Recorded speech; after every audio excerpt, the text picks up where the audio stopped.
जय माता दी फ्रेंड्स। हम जानते हैं शारदीय नवरात्रि क्यों मनाई जाती है। देश में अलग अलग जगहों पर अलग अलग तरीके से नवरात्रि पर्व को मनाया जाता है।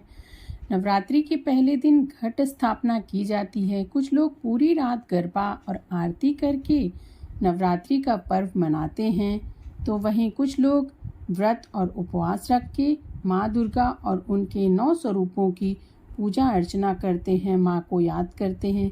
हिंदू पांचांग के अनुसार हर साल शारदीय नवरात्रि अश्विनी मास की प्रतिपदा तिथि से प्रारंभ होता है। इस साल प्रतिपदा तिथि 14 अक्टूबर की रात्रि को 11:24 से शुरू हो रही है और 16 अक्टूबर को सुबह 12:32 पर समाप्त हो रही है।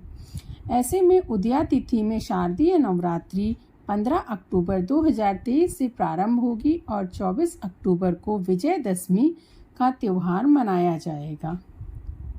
नवरात्रि के 9 दिनों तक माँ जगदम्बा के 9 अलग अलग स्वरूपों की पूजा की जाती है। भारत में सदियों से नवरात्रि का त्योहार मनाया जा रहा है। देश के अलग अलग हिस्सों में अलग अलग तरीके से नवरात्रि के पर्व को मनाया जाता है। नवरात्रि के पहले दिन घट स्थापना की जाती है, माँ को याद किया जाता है, माँ की पूजा अर्चना की जाती है। वहीं पर कुछ लोग पूरी रात्रि में गरबा और आरती करके नवरात्रि का पर्व मनाते हैं, तो कुछ लोग व्रत और उपवास रख के माँ दुर्गा और उनके 9 स्वरूपों की पूजा अर्चना करते हैं। लेकिन शारदीय नवरात्रि का पर्व क्यों मनाया जाता है, इसके बारे में बहुत कम ही लोगों को पता होगा। तो चलिए फ्रेंड्स, आज मैं आप लोगों को इसके बारे में बताती हूँ कि शारदीय नवरात्रि का पर्व क्यों मनाया जाता है और इसके पीछे क्या पौराणिक मान्यता है। नवरात्रि का जो पर्व है उसे मनाए जाने के पीछे कई तरह की मान्यताएं हैं। एक पौराणिक मान्यता के अनुसार महिषासुर नामक एक दैत्य था जो कि बहुत ही ज़्यादा अत्याचारी था। ब्रह्मा जी से अमर होने का वरदान पाकर वह देवताओं को सताने लगा था।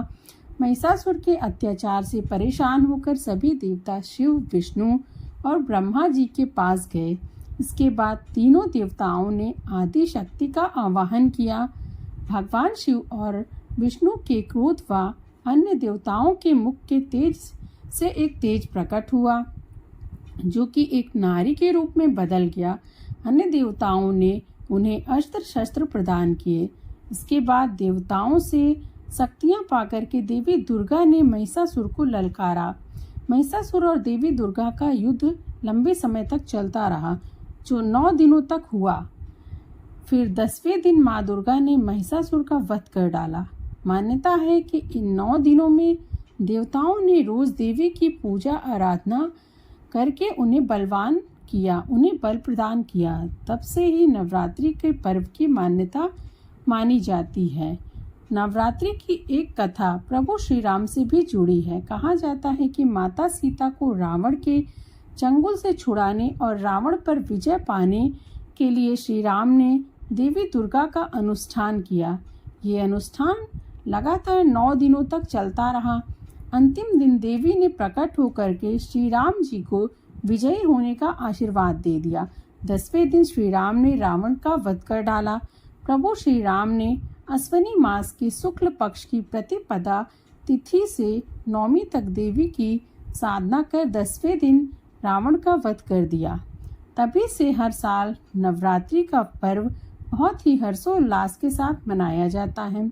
फ्रेंड्स, आशा करती हूँ आपको मेरे द्वारा बताई गई शारदीय नवरात्रि से जुड़ी हुई यह कहानी पसंद आई होगी। ऐसे ही मेरे चैनल के साथ जुड़े रहें। मेरे चैनल को लाइक, शेयर और सब्सक्राइब करना ना भूलें। धन्यवाद।